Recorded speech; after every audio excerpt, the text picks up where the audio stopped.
وہ لباس بھی نور کا، وہ لباس بھی نور کا۔ اچھا یہ خمیر پاک جو مسجد نبی اور حضور کے منبر کے درمیان موجود تھا، یہ آیا کہاں سے؟ یہ آیا یہاں سے، کہاں سے آیا، یہاں کہاں سے آیا، کیسے آیا، کیوں آیا؟ بتا دوں ذرا آپ کو، اگر سننے کا موڈ ہو تو بولے ذرا محبت سے۔ اصل میں جو اللہ کا گھر خانہ کعبہ ہے نا، اللہ کا گھر خانہ کعبہ بیت اللہ شریف، اس بیت اللہ شریف کی جگہ پر بلکہ پوری روح زمین پر پانی ہی پانی تھا، زمین کا نام و نشان نہ تھا۔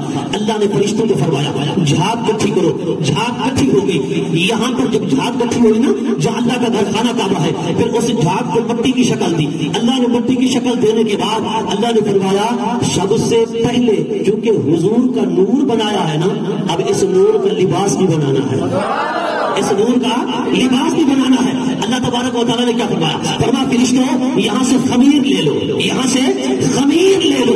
خمیر لے کر حضور کا لباس بنایا، پھر اللہ رب العزت نے اسی جگہ پر خانہ کعبہ بنایا۔ کیا بنایا؟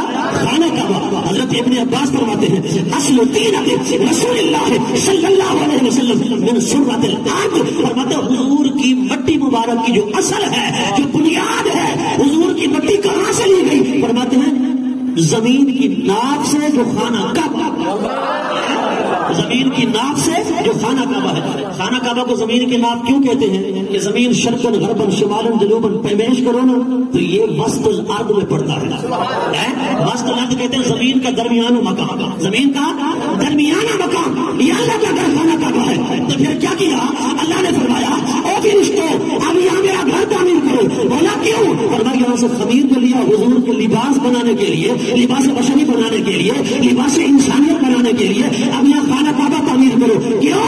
تاکہ کائنات کو پتہ چل جائے رب کو حضور کا خمیر اتنا پیارا ہے، اتنا محبوب ہے، اتنا پسند ہے۔ رب چاہتا یہ ہے جس جگہ کا تعلق مصطفیٰ سے ہو جائے وہ جگہ عام نہ رہے، کائنات کا قبلہ بن جائے، کائنات کا قبلہ بن جائے۔ قبلہ کس کو کہتے ہیں؟ قبلہ کہتے ہیں توجہات کا مرکز، قبلہ کہتے ہیں ہر کسی کی توجہ کا محور۔ اور رب چاہتا یہ ہے کائنات والا مصطفیٰ سے منہ نہ موڑو، برباد ہو جاؤ گے۔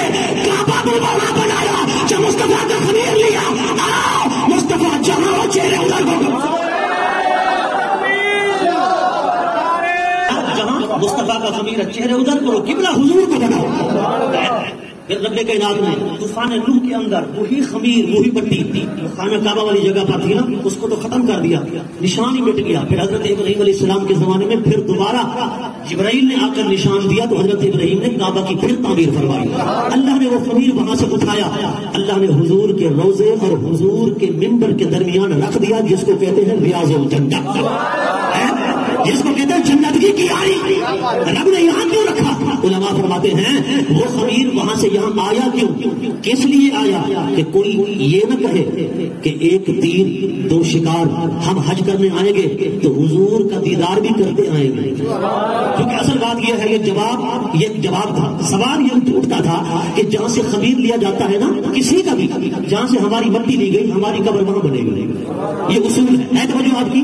جہاں سے ہماری مٹی لی گئی نا قبر ہماری وہاں بنے گی۔ بھائی حضور کی مٹی لی گئی خانہ کعبہ والی جگہ سے تو روزہ بھی تو وہاں بنتا، روزہ مدینے میں ہے۔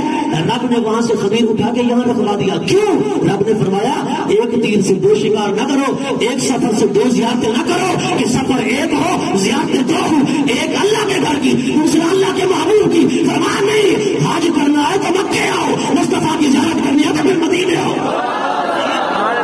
مصطفیٰ کی زیارت کرنی ہے تو پھر مدینے آؤ۔ یہ تو نہیں نا کہ ایک تیر سے دو شکار، ایک سفر سے دو زیارتیں۔ فرمایا مصطفیٰ کا ایک مقام ہے، فرمایا ہو سکتا ہے وہ تمہیں حج سے وہ ثواب، وہ شان، وہ مقام نہ ملے جو مصطفیٰ کے دیدار سے مل جائے، اور ملتی بھی ہے۔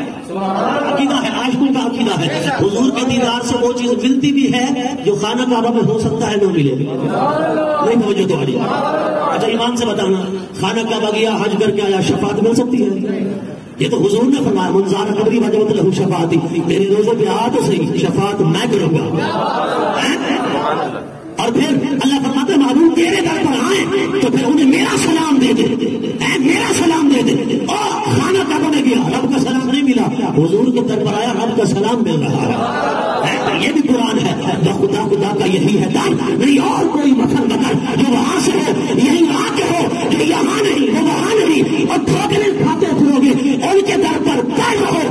غفلت اے رضا اول گیا آخر گیا.